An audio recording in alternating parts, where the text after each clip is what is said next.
Welcome to CFO Chat. As always, any corporate action happens, you have all the detail here. KCB has released Q3 numbers. We're privileged to have Lawrence Kimathi, CFO. Welcome on set. Thank you, Julian. Let's start with the asset quality. The quantum number is up marginally. The ratio is down by about 200 bips, if I got it right. I still think 13.7 is a bit high. Yeah, well, asset quality is always going to be a topical conversation. And I agree, double digit is really not where a bank our size should be operating at. So our long-term plan is to get it to single digit. But if you recall, Julian's, in 2019, we acquired NBK that had a substantial bad book. And when we incorporated and consolidated that into the KCB group, that pushed our number up to about, I think, went to 16, 17. And we've been working that downwards since. So, moving from 15 in same period last year to about 13 is the right direction. But, you're right that, we should be getting to single digit. Good news is stock has just marginally gone up from 97 billion to about 98, the bad book stock that is. And with the NPL coming down, our coverage ratio has gone up from 68 to 72. So we are taking more provisions to just ensure that the quality, the bad book quality, is covered. A bit of your bottom line is driven by the fact that you are now scaling down on your loan loss provisions. And I think that's understandable because of the unwind coming from the conservative stance we saw during COVID-19. Well, COVID-19 is still here. At what point do you think you'll feel we're now at a place where this looks like it should be the bare minimum as far as slashing is concerned? The two sectors that still struggle, hospitality, tourism, and those we've taken a bit of a longer term view, but that is a longer term view from how we manage them point of view. That's not to say that every month that goes by from an accounting point of view, at the end of the day, accounting principles are accounting principles. They don't necessarily say this is a COVID year, so you're exempt from this standard. So that part, much as you've seen a big reduction, it's about 50% reduction on the provisioning. It's still a high number compared to a normal year. So I would say we are giving, and then we are going into an election year. That also does impact tourism and hospitality industry. So until very much after elections, that's when we'll start now, evaluating the environment from, are we really okay from a pandemic point of view? The right level of vaccination has happened. Global economy has opened up. People are free to travel. And the second thing is, we are past the election and, we are moving on with whichever administration will be there come August. And how the recovery is happening, and that's why that's important, is because of particularly the NBK question. Yeah, which sectors are really driving these recoveries? Yeah, so it cuts across. We've got real estate, we've got manufacturing. There's I think those are the two main sectors. I would say NBK has done quite well and some level of retail, but it's connected to. It's connected to real estate as well. The momentum they came with from second quarter has continued into third quarter. The performance of NBK is really two-pronged. One is growing the business, underlying business, and the second one is getting the recoveries and correcting those. So a few approvals we're expecting from the regulator to allow NBK to unlock, the rest of the recoveries. In the last conversation we had, the group was meant to inject some additional liquidity into NBK. That happened? Yes. That happened in quarter two. So the group did inject about 3.2 billion by way of debt capital to NBK. I see. Let's move on to the acquisitions. Of course, KCB is having the twin acquisition in Tanzania and Rwanda. Let's start with Rwanda. How is the integration panning out of KCB Rwanda and BPR? And BPR, Banque Populaire de Rwanda. So the acquisition actually, we finalized the BPR acquisition in August. The numbers that we've announced today have incorporated August and September performance of BPR from a P&L point of view, and obviously the full balance sheet, because you buy the asset, which is the balance sheet. The regulator gave us approval on twofold. One was acquisition of the shares, which is what we did, and the second one was for the merger. But for the merger, we needed to go back to the regulator with a document just showing the timelines, how the two banks will come together, what will be the the shareholding, the dilution of minorities. So that is in progress. We should be filing that shortly, and we expect that from 1st January, the bank will be operating as one bank. We are going to start rebranding. As you recall, Julians, we decided to keep the BPR name. It's got more heritage in the market. Resonates better with the customers. That's what we believe, and we are keeping that name. So we will start the rebranding exercise effective next year. Okay, and let me just hang on to that for a while. Some of my local experience here in terms of the consolidation and integration has been that, of course, what is facing the customers in terms of branding is happening, but the back end can be quite some work, systems, etc. Are you guys ready for that? Yeah, it is. So we've got various work streams, and technology is one of the major work streams. The two banks operate luckily under the same core banking system, but at different instances. So the BPR instance is different from the KCB Rwanda one. We were in the process of actually upgrading, the total group, KCB group, into the latest version of T24. So that is actually something that dovetails very well into the integration. The other systems, card systems, in operations as well. So the whole network system. So it is not, I would not say it's a walk in the park, but the operations work stream is seems to be handling it quite well. There will be a lot of work to be done between now and when we fully get the core banking system integrated, and which we expect to be in Q2 next year. I see. Tanzania? Tanzania, not yet. So there's still conversations we are having with the sellers, the Atma Group, and we've been having weekly conversations that they need to unlock. The regulator did write to them and give them a list of items that they needed to sort out, and we expect that they should be dealing with those so that we can close Tanzania soon. The costs for the period under review, expenses went up by 9%. When you assess the extent to which you are pushing this cost management agenda, would you say you're sitting comfortable, you're content, or where are you placed? Well, the cost, one of the things from a planning point of view we work on is to ensure that we cap our costs to around inflation, so single digit, inflation across the patch. And that has helped us be able to then look for cost-saving initiatives, especially on the other cost lines, because the staff cost will be what the staff cost will be once you've signed off the establishment, and you need to remunerate them appropriately and competitively in the market. So on the other cost line, there is still opportunity. The staff cost has gone up, but the other cost elements has gone down year on year, and that's just the focus that we are putting on managing our costs. The various subsidiaries we have sit on different levels of cost to income ratio. You've got Kenya that sits at around 38%, and you've got the likes of Burundi and Rwanda that are on a slightly higher 60 to 70%. So it's working to make sure that those subsidiaries are also coming down in terms of their cost to income. So revenues must grow faster than costs. Looking at the interim dividend proposal, I'm sure shareholders will be excited to see this. And the key question here is, the last two sessions we have had our conversation, the dividend conversation was a very tough one, particularly in light of the environment. Is it becoming easier now? So Julian, it's never easy. It's never easy, especially, even last year, the conversation was, you've made a profit. Doesn't matter that the profits were lower than the previous year, you've made a profit.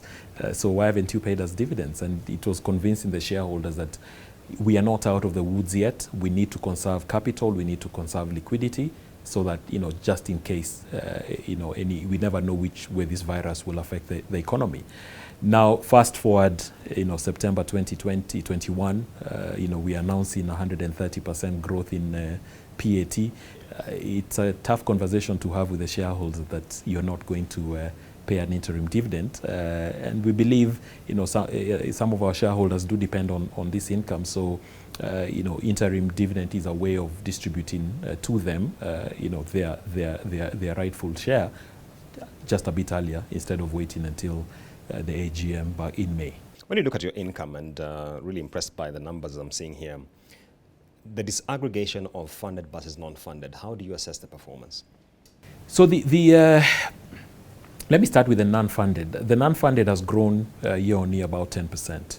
And it's been a difficult year, to be honest, largely driven by two main factors. One, last year we made a decision to de-risk the mobile lending portfolio, which, the bulk of that income comes under lending fees. So this year we are sort of taking, what I would say, much more informed risk, and we are increasing the disbursement. The uptake has not been as fast as we expected. So when you compare the year on year, there is a dip. The second one is the waiver on B2C, so bank to customer. When you pull money from your bank to your mobile wallet, we would previously have charged you, but the regulators asked us to waive as part of just supporting our customers. So that is also a massive dip. Last year we were able to charge for a full quarter. This year, no such. Yeah. So we've had to sort of look for other sources of generating fees within the book. So overall, the service fees have grown by 6% year on year because of the number of transactions that are happening outside the branch. But those two lines have really suffered this year. FX has done fairly well, and trading income has also done well. Now, if that line in totality, the non-funded income grows at 10%, and then we are growing our loans and investment in government securities at a much higher rate, which the income from those two lines have grown 18%. Then your ratio of fees generated as a percentage of total income will shrink. So that's a complexity of that line. It's a key focus area for us because we still believe eventually in the next 2 to 3 years, fees should be generating about 40% of our total revenues. The operational environment. You and I know that on Mashujaa Day, the president gave a directive. The CBK last week gave a legal notice around moratoria on listing. The key concern, even raised by the regulator themselves, is that there will be a perverse outcome of credit hoarding. What's your assessment, and how do you think this will impact your business? So yes, it will impact us. But I would say because we have come from there before. Remember last year, the president actually did ask banks to hold off on suspended the use of the Credit Reference Bureau, especially for mobile loan borrowers. In many ways, Julians, a lot of borrowers borrow with the aim to pay. And in as far as that goes, then we should. I think we can capitalize on that. However, there's always the rotten apples in the basket, and we will have to find a way of how to deal with those. Luckily, there's a is it a ceiling or a floor that the regulator did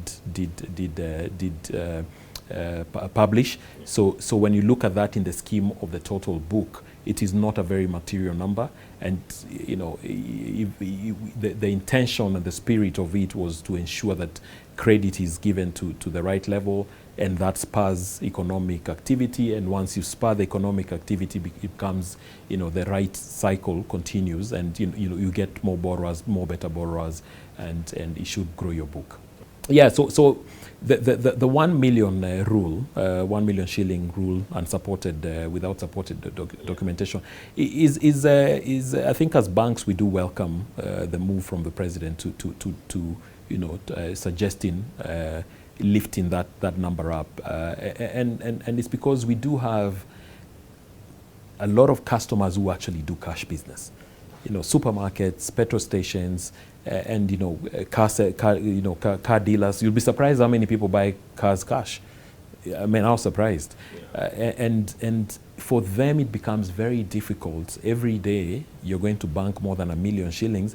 You have to, write down all the information on that. So lifting that, and the economy has grown at the end of the day. So 1 million maybe made sense back then when the rule was introduced. The economy has grown, so it's important to also grow, lift that limit to the appropriate level. So I think we welcome that. Speaking about what a friend of mine calls the moral creed of banking, we've seen the yield curve going up, and of course we know what that means in terms of appetite for players like banks going on that side. One, how do you assess the performance of your interest from fixed income securities? And secondly, for those of us who are worried in terms of what this uptick in the yield curve means, what assurance can you give? So I'll say in the last 1 year, you'll see our book has sort of remained flattish, but we go in and out. So we take opportunistic trades in the government security fixed income securities. So I don't think it will have a massive impact in terms of whether we are lending you, Julian, or whether we want to park our money in government securities. At the end of the day, we assess our risk. So we will look at, what risk appetite do we have. We believe, as you know, our purpose statement is simplifying our customers' lives to enable their progress. So if Julian, you're coming to borrow, we've done a risk rating to you, of you rather, and you tick the boxes, then by all means we will lend you the money. We will not just park it in government paper. There's a high possibility that you'll see across the industry a bit of a shift of money moving into government paper as opposed to loan book growth. But that's a shift that happens every so often, and then does correct thereafter. There is a mortgage lender in this market who's scouting for a strategic investor. Their financial position is not in the best shape. And you and I know that KCB's name has been floated in many conversations in the public domain as a potential strategic investor seeking to augment its mortgage book. Any comment on this, Lawrence? Well, you said you and I know. I don't. So, so I haven't had KCB being mentioned anywhere, and I'll tell you that we haven't had a conversation with the potential you're referring to. That doesn't mean we are close to the idea. But how, just commenting now on your mortgage book, how sizable is it? How would you like it to grow, at least in the medium term?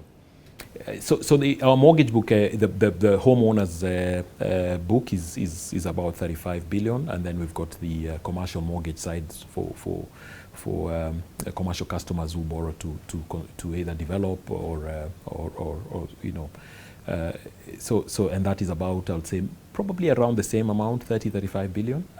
It's been growing steadily. Obviously, when you look at the property market, it's an area where you've got to know when you want to grow fast and when you want to slow down. The pandemic has slowed us down. We're going into an election again. So this is a time where you also just take a bit of a conservative view to that sector. Wait for the pricing to settle, for the macros to be right and point in the right direction, and then you step up. So at the moment we are in that phase of not taking too unnecessary risks in that book. We do have a number of our customers who are actually still trying to recover fully. We've restructured their facilities.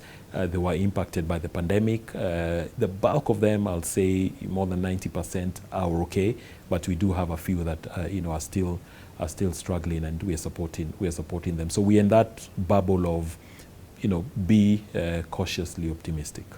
What proportion of your loan book is still in that category where you'd say you're extending a moratoria in light of COVID-19? Granted, the phase which had been directed by the government lapsed, but banks were free to continue having conversations with their clients. Yes.